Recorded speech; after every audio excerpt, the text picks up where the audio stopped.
we'll be talking about the second wave of the coronavirus.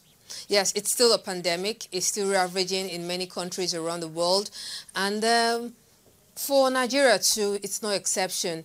And since what's called the second wave, now it's called the second wave because when it started, of course, the figures rose. Then after a while, we had what we called flattening the curve. Of course, I guess that's when the lockdown was eased and the movements continued. But well, Nigerians, as usual in our ways, we actually broke on many of the COVID-19 protocols, and then boom, the figures started increasing again. And just yesterday here, we've heard the highest figure of those infected with the virus so far. It's going to be a very difficult one if we continue breaking all the COVID rules. So on the program today, on the Medley Show today, we'll be talking about the coronavirus pandemic, the second wave. We'll be talking the vaccine. We'll be talking everything around it. So you can send in your questions because we have guests on set who will be here to answer the question. We have a doctor on set who will be able to talk to us. He's been someone who has actually been in contact, worked at an isolation center. We'll also have one of our correspondents who interfaces with the PTF, and of course with us, will also be here with us, and also someone who has actually been infected with the virus, and she'll also be here to tell her story. All right, to set the tone and the mood for our discuss today, let's have this special feature on the second wave of the coronavirus pandemic in Nigeria. Having flattened the curve of the first wave of COVID-19 in Nigeria, the federal government, through the Presidential Task Force on COVID-19, eased various restrictions and eventually opened up the economy and by extension resumption of international flights, but not without some conditions. Anyone coming into the country must undergo a mandatory PCR COVID-19 test with some days in isolation also.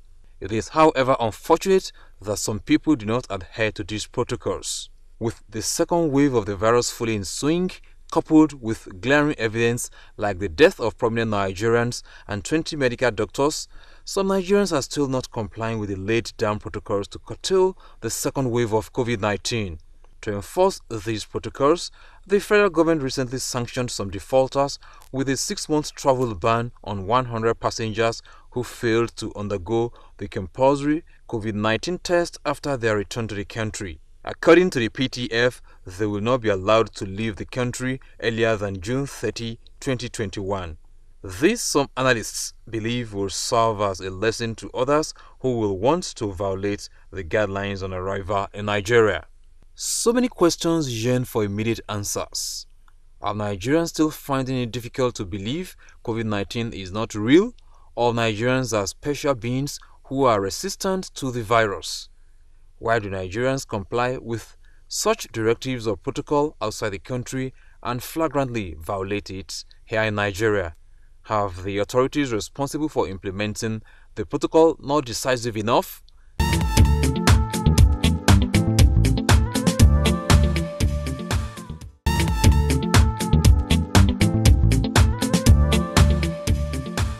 Thank you very much, and that's setting the tone of our discourse for today. We've just had that, and on set with me, like I told you earlier, a doctor who has actually been on the field. He's actually seen many of this firsthand. He's here to actually help us, talk to us, shed more light on it. Many of you would have seen it on our screens, but today on the program, he's here to answer many of your questions. Help me in welcoming Dr. Yunusa Tahiru. Dr. Yunusa, you're welcome. Thank you very much. It's always a pleasure being here. All right, Dr. It's Yunusa. Always nice. Dr. Yunusa is an associate professor of immunovirology. Did I get that? Immuno, that's immune, virus, immunity, something like that. Yes. Immunity and virology. And virology. And we are talking about COVID-19, so we have to talk about viruses. Yes, which is a virus. Yes. Okay, then, so associate professor in the University of Abuja. Yeah, correct. All right, you're welcome. Thank you. Dr. Yunusa, I don't know, the second wave of the virus, should we really be worried? Like, should we be worried, especially now that there's no lockdown and the festivity will just ended? I think you've taken that away from me because obviously we should be worried. We should be worried because saying that not be worried, not to create panic, not to create any sense of, but at least it should give us some sense of urgency that there are a lot of things that need to be done and should be done real quick, fast. It should be done fast enough. For the mere reason that, people are coming back from festive period and a lot of people will come back from the interland back again to various cities. Movement of people, transport, and all those things. Transmissibility of these viruses will be more possible within that period. And also looking at the second wave. The second wave now, we are now having a different strain now of the virus. Well, okay, that strain is something we'll talk about because, of course, some say, even some of your medical professionals, they don't believe that the strain is here yet. We've seen in some other countries, so we'll have to talk about that later. But quickly, let's talk about the isolation centers where you work. What's the picture? Because, someone visited the isolation center in the center city of Abuja here, and says it's just like a vacation center. So is it just a place where we just go, like we use in our local parlance, we just go the ball? So obviously you must look at it from the context of the different types of the isolation center that we have. For instance, in FCT we've developed the capacity to make sure that the isolation center in FCT are divided into various forms to handle cases that actually comes to them. We say that where I actually work as the head of the system of the isolation center as the team lead, we actually deal with severe and critical cases.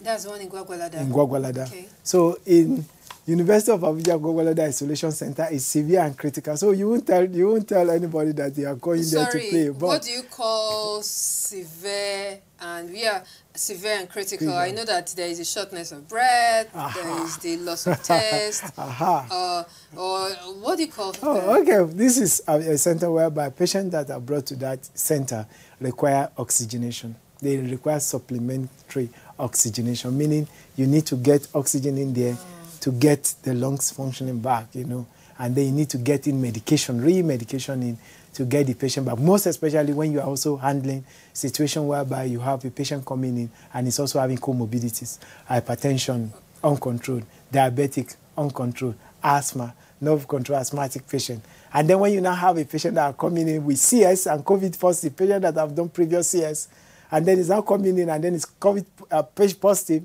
that cannot be done in the general open ward. Wow. A patient has to come to University of Abuja Teaching Hospital Isolation Center. And it's on record that we have done several CS, cesarean section for women that are pregnant.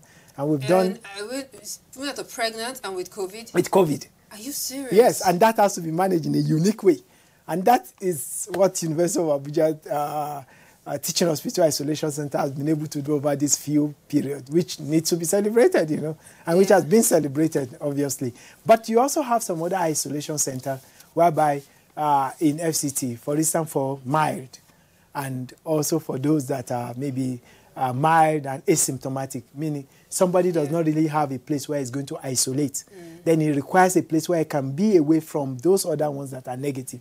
So you need to take the person individually, client, to that center to rest. Maybe perhaps the guy may be resting there, and then that is the one that was seen by your correspondent that now said that, I'm here to rest. No, but I can actually tell you that but those ones that are University of Abuja Teaching Hospital Isolation Center are interesting. They are actually battling, and by God's grace, they are really battling. They are doing well, and they are recovering from COVID-19. Well, Dr. Yunusa, I like the way you're saying it, and when you smile, I just wonder. Anyhow, he has told us some of the picture. He has tried to paint the picture of those in the critical stage at the isolation center in Gwagwalada. I believe other states also have this. And for those of you who actually, some of you might actually still be thinking, that's not true. Well, you know what? I will play you something now. We have one of our correspondents here. She works here at the NTA. She's one of the persons around here, you say, she keeps strictly to all the rules. She washes her hands. She's always on a mat. No, please don't come too close, please. If you use that pen, you have to, I don't share my pen with anybody. Suddenly, she gets COVID, and you now wonder how, where, from where. Anyhow, Bosede Abel is her name, and this next feature you'll be seeing is her story at the isolation center. It is a personal story that many people I met in the same situation fear to tell. But for me, it is one I have to share. Like many others, I made conscious efforts to observe the COVID-19 protocols. Suddenly, I started having dry cough, loss of smell and taste, high body temperature, and difficulty in breathing. I tried to discountenance what I felt initially, but when it became consistent, and I tell you, unbearable, the NTA medical doctor had to contact Nigeria Center for Disease Control, NCDC, for me to get tested. Behold, the result came out positive, and so I was referred to an isolation center. Fear gripped me. My skeptical feelings about COVID-19 was replaced by the stark reality before me. Will I make it? Life at the isolation center reminds one of an hotel experience. I made new friends and had fun-filled moments as each one of us tried to cheer the other to be strong, be fighters that beat our unseen enemy, COVID-19. My 2 weeks of confinement brought me face to face with what it means to be stigmatized, or should I say, the fear of it. The main reason why people will stigmatize others, it's because of fear and anxiety of the unknown. If they are well educated about an ailment, it is difficult for them to stigmatize. Some of my co-patients at the isolation center did everything to conceal their identities. No photograph or video sessions. They fear they might lose their jobs once their employers find out about their health status. Not even the immediate families of some were aware of what had happened to them or where they were. All this because of what will become of them if found out. After 2 weeks of battle with COVID-19, supported by the medical heroes who gave their best to save many of us, I was given a clean bill of health. I won the fight with coronavirus. I thought all was over until another internal battle started for me. How do I interact with my friends, family members and colleagues, bearing in mind the negative perception some have about survivors? The fear of being reinfected also got me as I walked out of the isolation center. Gladly, the love showered on me and the extreme care I received from all became an antidote for my anxiety about stigmatization. COVID-19 is real. Surviving it is also real. But what is not real is the insinuation that COVID-19 is a sickness for the elderly, or as some say, it's a sickness for the rich. Yes, I survived and back to work and normal life. However, the pictures of those who didn't make it still come like flashes before me. A carefree attitude is an invitation to an unwanted virus. Please maintain all the protocols. I know better.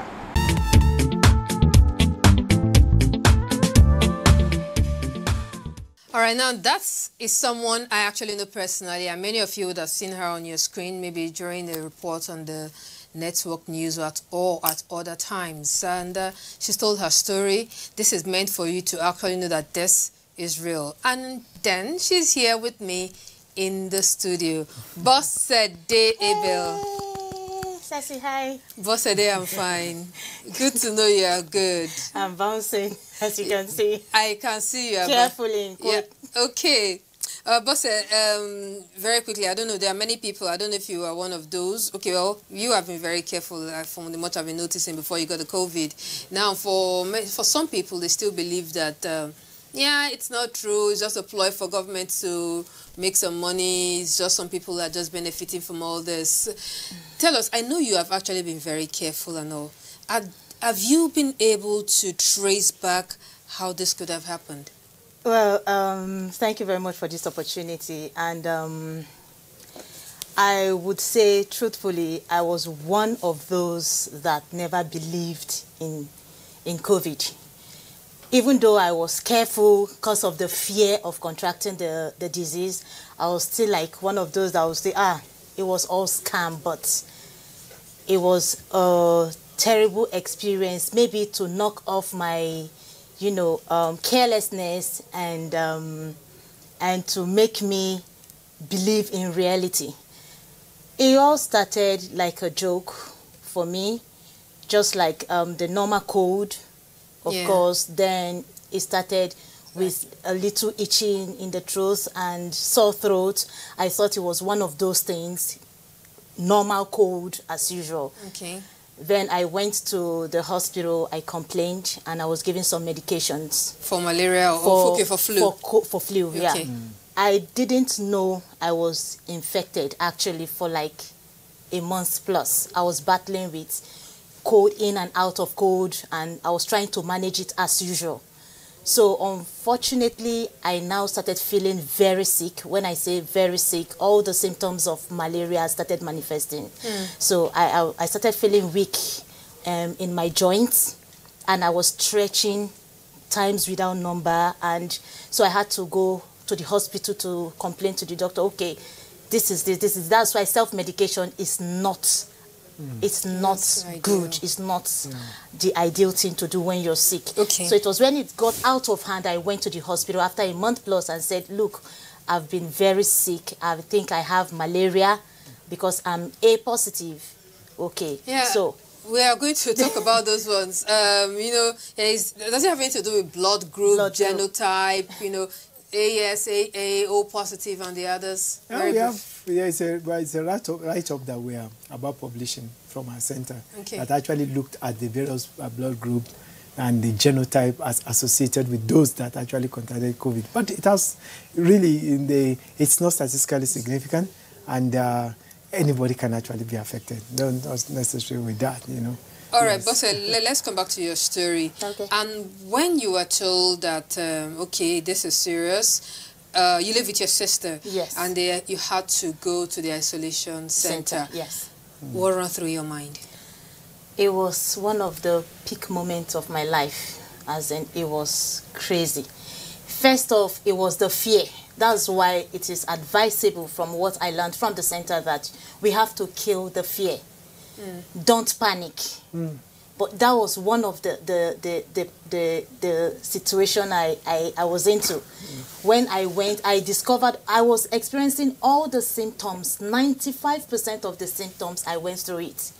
I couldn't breathe, I couldn't taste, I couldn't smell, I couldn't do lots of things. So when I was now told, the result came out after the test, and it was discovered it was COVID. In fact, I died there before I got to the isolation center.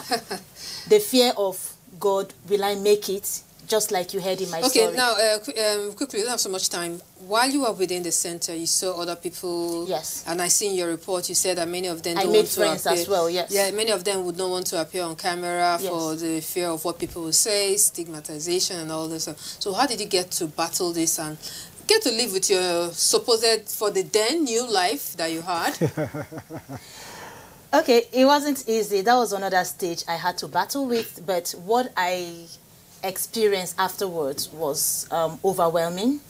I came back and I was accepted. First of all, my family accepted me, and they tried as much as possible Are to... you sure they were not looking at you one eye to say... By the corner. Not yes, at all. we'll be looking Okay, my sister, my sister, any little thing, my sister was like, I hope this don't handle, Any slight cough, by the time you do... And even I be like, I hope, I say, Mama, I beg you in the name of God, I'm okay now. I should be concerned about you because I'm old as at that time, and that's it. Then coming back to work, it was very easy for me. I was able to mix up and pick up with my life. Okay. With the support of my bosses and colleagues, with you. It was a pleasant... Yeah, but did you have a fear that it's going to come back again? Did you have maybe, psychologically, sometimes when even if you don't have it, they just tell you that, Your brother in Port Harcourt has it. Somehow you start feeling the symptoms. You start having sore throats. As if it has arrived. My point exactly. That was the post-traumatic syndrome I had. Yeah, okay. It's another stage of after COVID that you have to battle with. So while I was managing with my health, it took me a while to really bounce back. That's just the truth. Especially, I am the type that goes out every morning for my early morning walk or jogging. But I was told by my doctor for that moment, for like 3-4 months, I should stay off exercise because my breath was trying to, you know, balance and adjust to the... Can I say something to that? Okay, Can I say something to that? All right, that's something. Because usually when the virus comes in, you know, it makes some damages here and there. Yes. And then you get the virus off.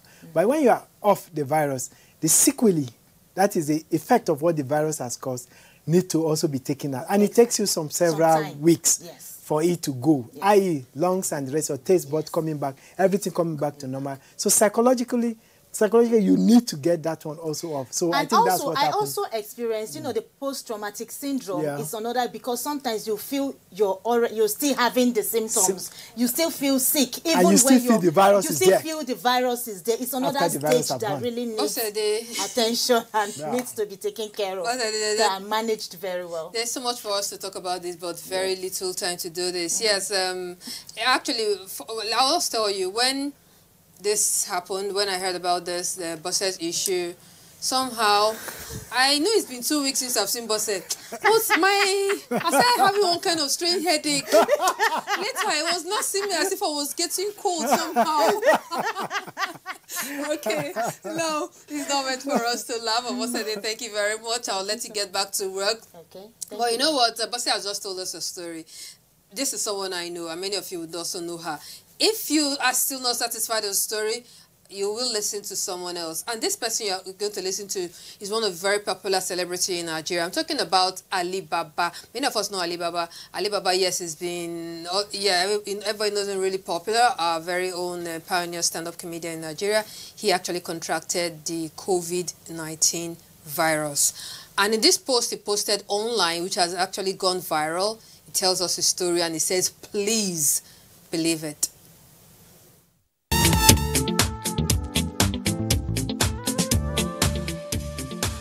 COVID is real.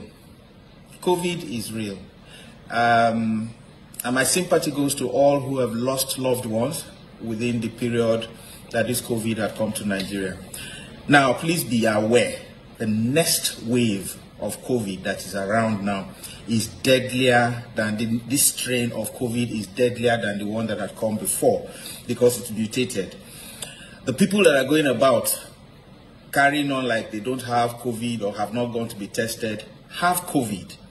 They are symptomatic and they will spread it to you. You may not have the immunity that some people have, and as such, you may not be seeing it that this thing is killing.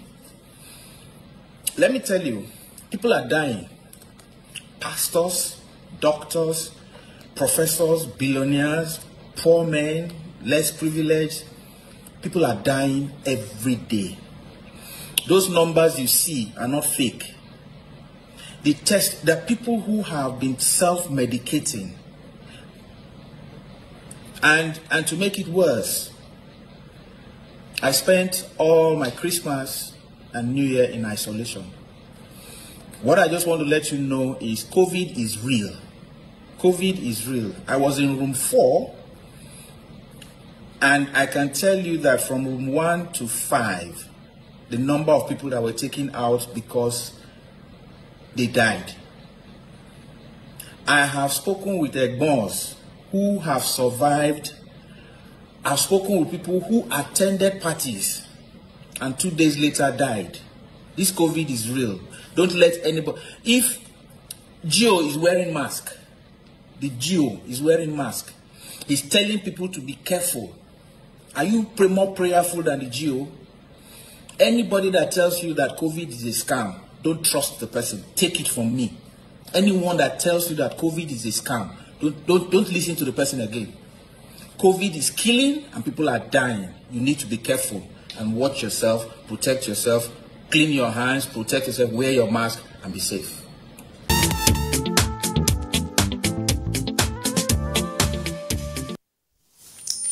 Okay, thank you very much. That's Ali Baba. He has just told us that if someone tells you that the COVID is not real, the person is actually lying. And not just Ali Baba, another celebrity also came up just yesterday, just recently, to also tell us that he's also contracted the COVID-19 for the past 10 days. I'm talking about Rude Boy, that is Paul Okoye of the then P-Square fame. Paul Okoye actually posted this on his Instagram page, and he talked about his COVID experience, telling us that it is real. And I'll quickly read what he actually posted on his Instagram. I believe, okay, we have it here on our screen. He said, COVID is real. I know as a typical Nigerian or African, it's very hard to believe. Some would say experience is the best teacher. Oh well, the experience and the teacher has visited me, and they have been dealing with me for more than 10 days now. He uses the 4-letter word saying it's not funny, the worst sickness ever. You all better be careful out there. If you like, believe me. If you'd like, don't believe me. You can as well wait for your own experience by playing ignorance. And he says, good luck and God help us all. Well, this is Paul Okoye. This is another person that we all know. So, I don't know, do you still need more to actually tell you that this is real? We have some of your messages. I'll take them shortly. But that will be after we get to meet our PTF correspondent I talked about earlier. He is the bridge between the Presidential Task Force on COVID-19 and, of course, you out there. Mitaire, nice to see you. It's great to see you. Yes, it's great to see you too. You have been our intermediary between with all this. So there's a question I was going to ask the doctor, but let me throw it to you first. I know because many of these things about COVID is being discussed at the PTF. You ask questions. If you have questions you would like the PTF to answer, Mitaire is going to be here. If it's a question he has answers to, or the doctor have answers to, they will answer. If not, at the next PTF meeting, be sure he will take your questions to the PTF and he will ask the questions and they would answer. It's the new strain of the virus that doctor was actually going to talk about earlier. Is it actually a new strain of the virus? Because some believe that, no, maybe it's not here, that we're just assuming. Well, according to the PTF and the NCDC, that's the Nigeria Center for Disease Control, the NCDC, in collaboration with the Redeemer University, they are all already working on samples. Oh, really? Yeah, they call it sequencing of samples and characterization. Thank God the medical expert is here to be able to ascertain if indeed we have that new strain in the country. At the moment, it is not yet confirmed by the NCDC that we have a new strain of the virus in the country, but the studies are still going on. And but the NCDC has also said that having a new strain of a disease or a virus is not new. Mutation do occur. The medical experts will be able to tell us. Mutation do occur. So, and whether Nigeria, the possibility of Nigeria having the new strain, yes, because we heard of reports of the new strain in the UK and South Africa. And these are countries we do a lot of travels with. Our citizens go to the UK, we do a lot of travel exchanges. So it is not impossible that the new strain could be in the country, but it has not been confirmed or ascertained yet. True, or Doc, you would like to add something to that? Yeah, I think it's quite right, absolutely spot on, because most of the things that we're going to, in terms of COVID, we should get that from the Presidential Task Force to actually tell us. And it's true that a lot of work is being done with the Redeemer University to characterize the sequence and the sequencing of this virus to make sure that it is. But above all, the same protocol of prevention and doing what we call the non-drug remedies are still the same. And then it is not unusual for us to actually now go the academic line and now say, okay, is it a new variant? Is it more or not? But for us that we are there at the treatment center, you actually now see what we call a new symptoms, so to say more complication coming in, you know, unlike what we have and what we had in the first wave. Because when we had in the first wave, somehow we now see we can compare. We can sit and compare and now see the rate at which patient actually goes. Okay, so I get your point now. There are some clinically, there are some other parameters you're looking at. All right, so as much as possible, we'll try not to speak too much grammar and terminology on the program. So let's move on. When you mentioned South Africa and then the UK, yes, that reminds me. There are some travel rules, restrictions. I don't know what's exactly about traveling, especially from these two countries. Okay, if you talk about the travel rules, they are not new. Okay. They are not strange. Okay. Only that they are now being enforced by the PTF, the NCDC, and the port health authorities, the port health officers.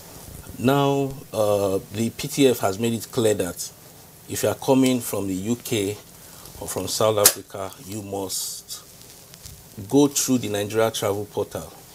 Okay. You must upload a negative COVID-19 test. Okay. And again, you must also pay for an in-country test that will be done 7 days post-arrival, after you arrive. Okay, after you arrive. Exactly. And then the PTF has also made it clear that, but there are issues. We find a lot of people paying for this test, but actually not presenting themselves to carry out the test. And that's why the PTF has gone ahead to enforce the protocols by actually placing a restriction on 100 passports. Exactly. I was the 100 passports. You know, yesterday at the PTF, someone asked a question about that and asking why the names are not going to be published, just the number. And tell us about the passport restrictions. Yeah, the passport restrictions is actually to get people to comply with that aspect of doing a mandatory COVID-19 test 7 days post-arrival. And so more than 50% of inbound passengers have been evading this particular protocol of that mandatory test, and that's why the PTF is going ahead to enforce that protocol by placing a restriction on those passports, the passports of those people that are defaulters. Is it possible that within the 6-month period, if they had it, they would have either the symptoms would have shown or something? So I really don't get, well, anyhow, I understand. So hopefully others will actually learn from this. No, even apart is it from naming and shaming?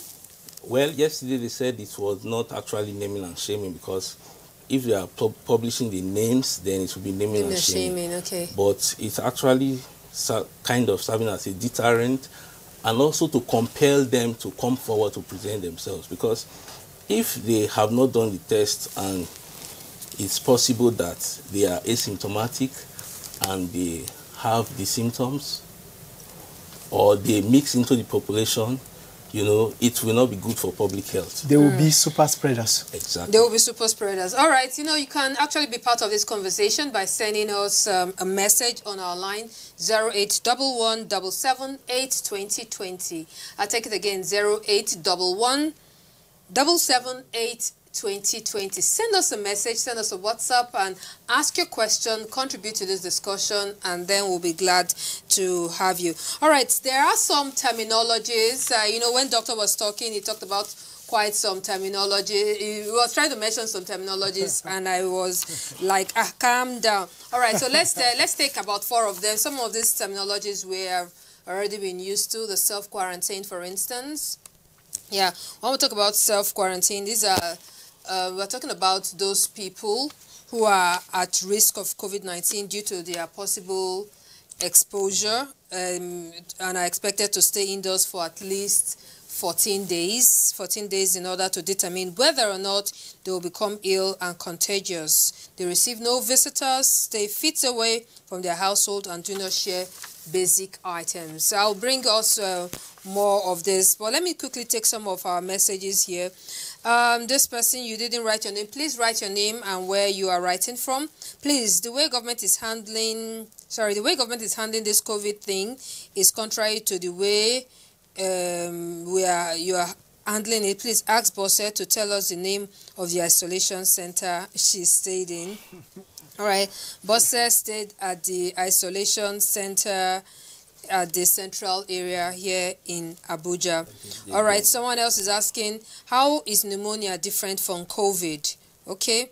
All right, another person, please write your name. I'll really love it.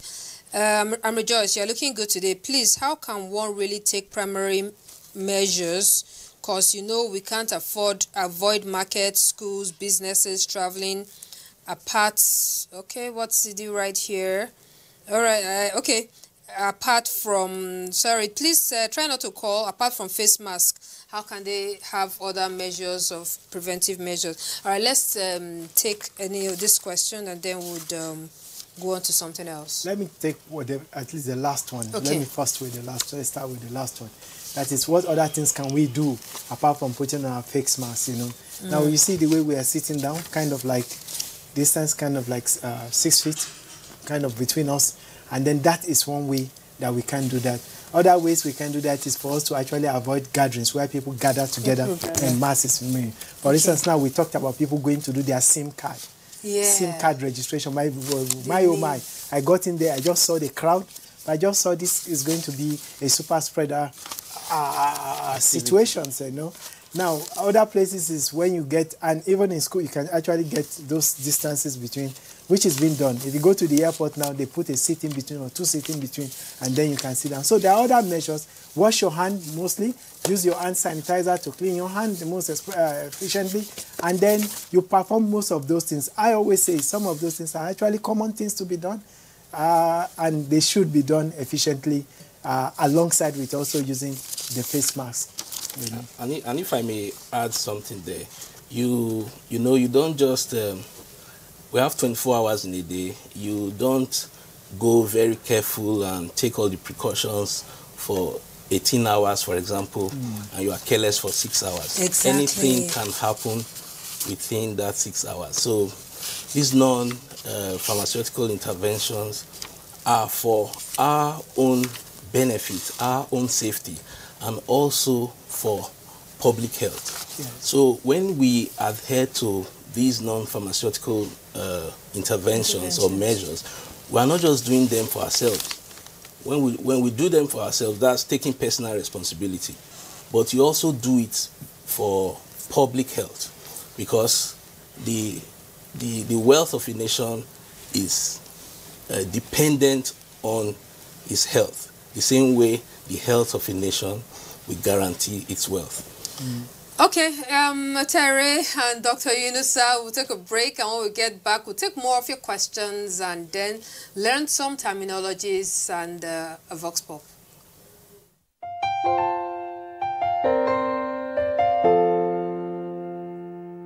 My brother, my sister, papa, mama, and pikin. Corona, no big pass us. We go fight time, we go win. As long as we remember to always do the right thing. Wash your hands, love each other, we go win. Oh. Corona, na the virus, we dey worry human being. E no get let go, but e dey waka from person to person. But we fit beat time, we fit stop time, if we maintain good hygiene and practice social distancing. We go win. Oh.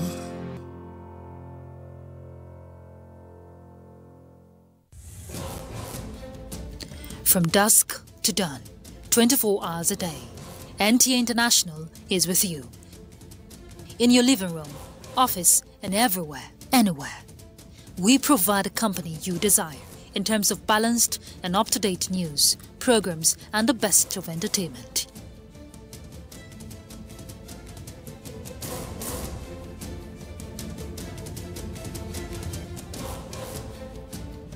Tune in to DSTV channel 251, GoTV channel 91, Freeview channel 264, or live streaming via www.visiontv.co.uk. Application for iOS or Android. You can also see us on Facebook and YouTube for quality content on the go. NTA International, Africa's window to the world.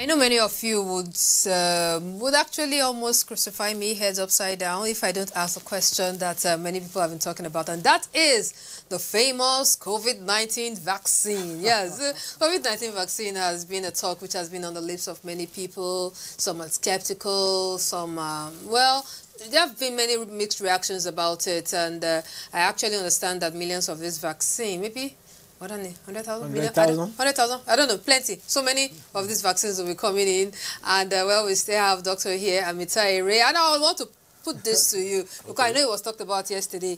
Tell us about this vaccine coming in. When is it coming in?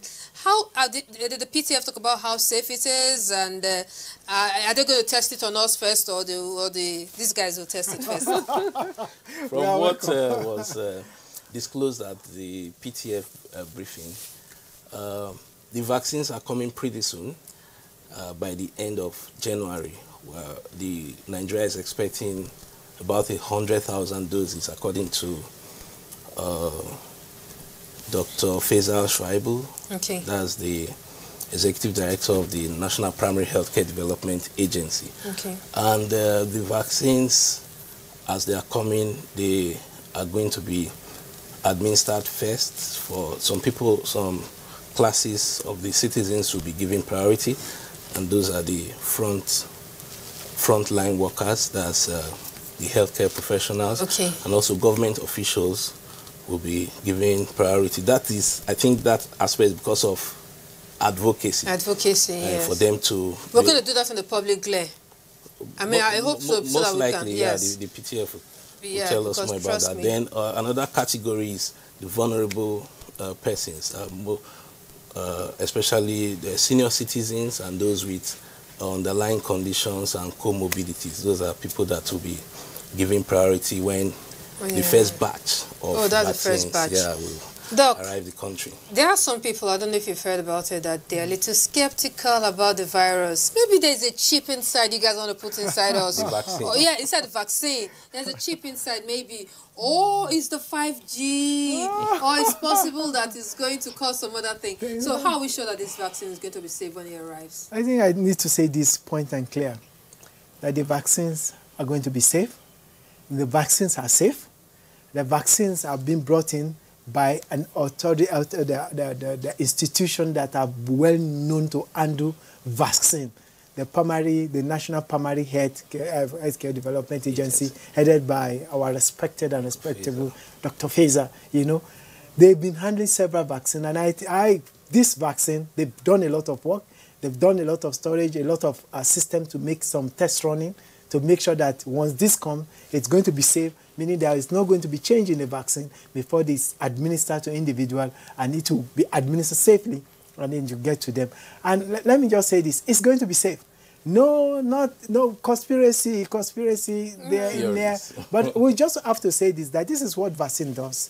The vaccine actually comes into the body and then stimulates the production of what we call antibodies. Now, these antibodies are immunogenic antibodies. What they do is that they go and line our oronasomucosal area. Okay, he's talking about the nasal system. The nasal system, yeah, and the nose and the rest, respiratory system, and try to line them, including the eyes, including every other places, which are the portal or the avenue through which COVID-19 Okay, what he's saying in simple English language is that it's going to go into your system. So whatever part of the system, some part of the system that goes from the nose, the eyes, mouth, is going to take care of. It's going to protect those areas. It's going to protect those areas. Okay, that's we very... need not to fear.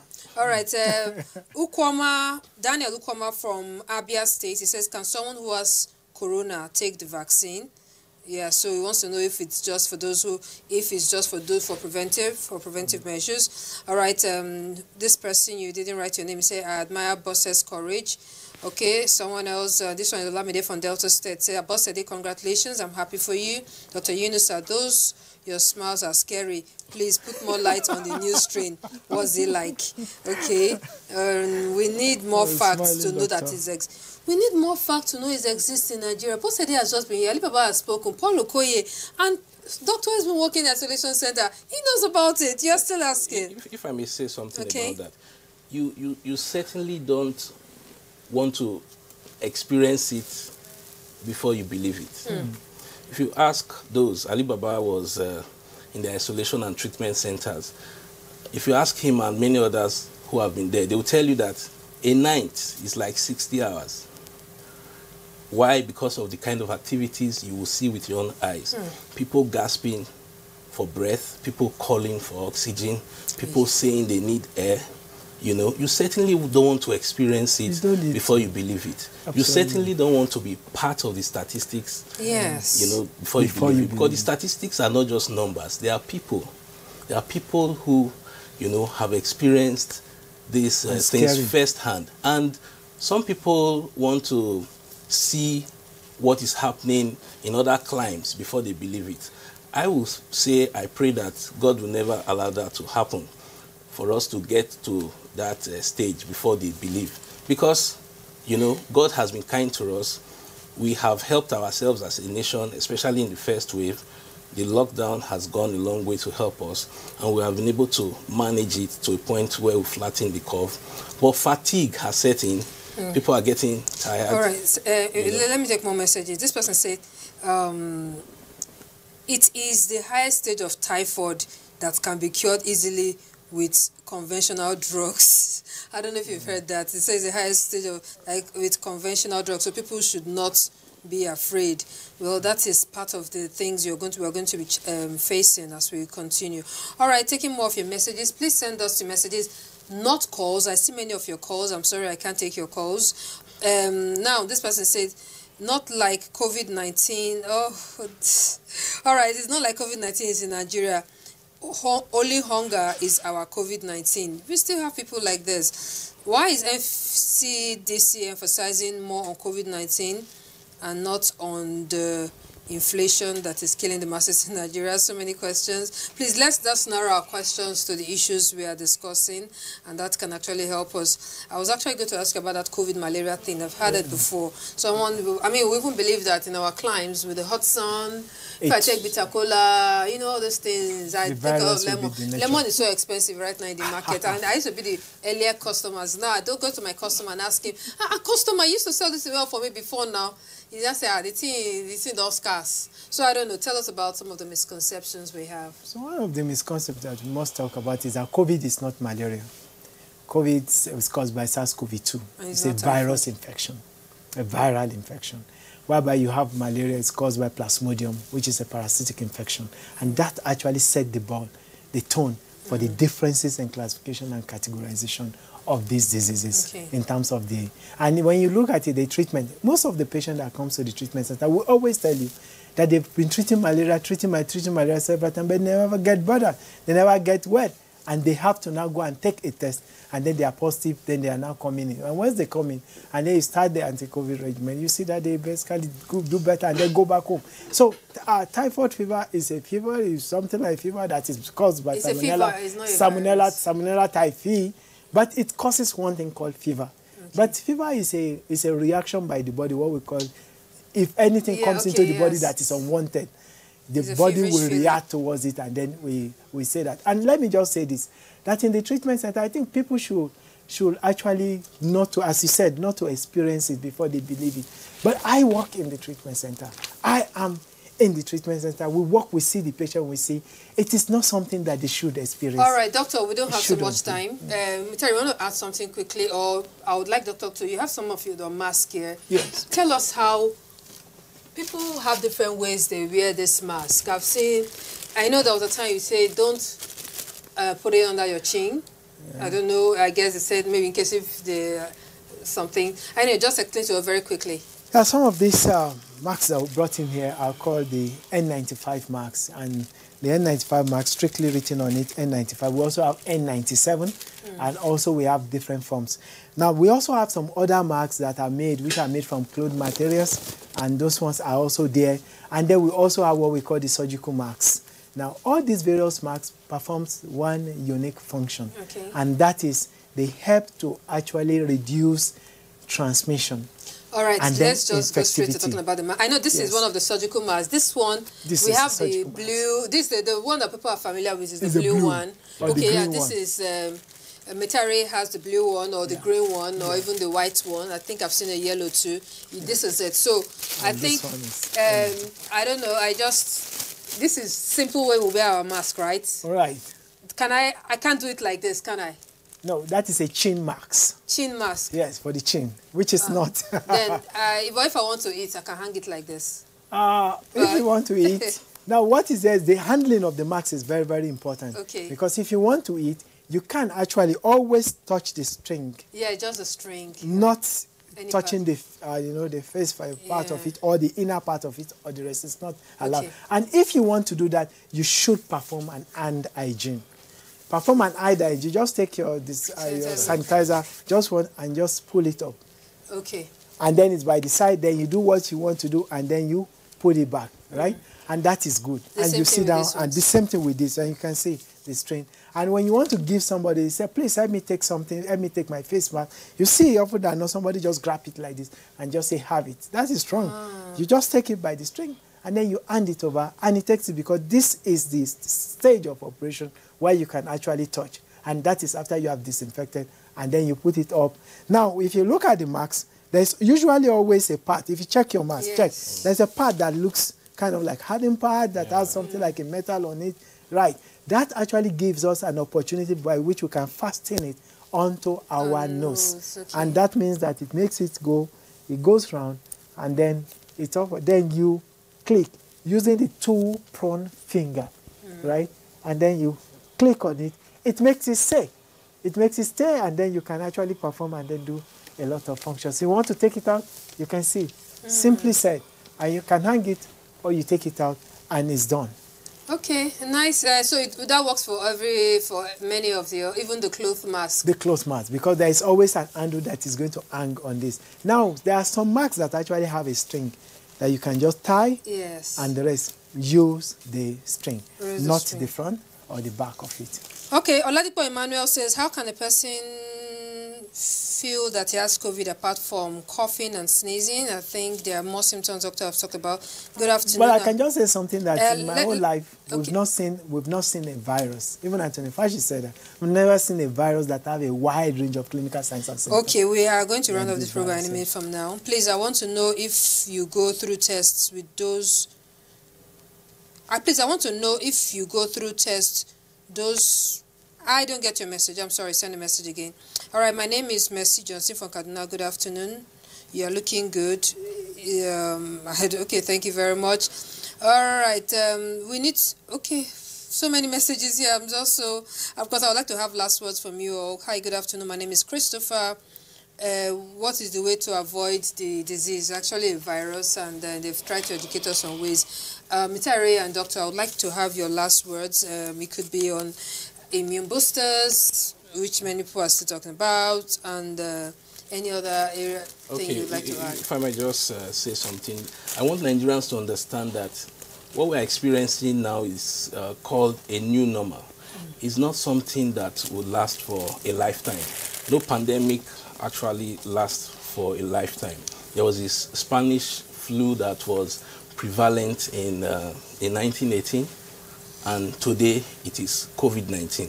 So this new normal, we are just expected, for the sake of taking responsibility and for the sake of safeguarding public health, we are just expected to heed and adhere to these non-pharmaceutical measures and interventions so that we'll all be safe at the end of the day, and so that we'll all quickly get out of this pandemic and be able to live our lives as usual again.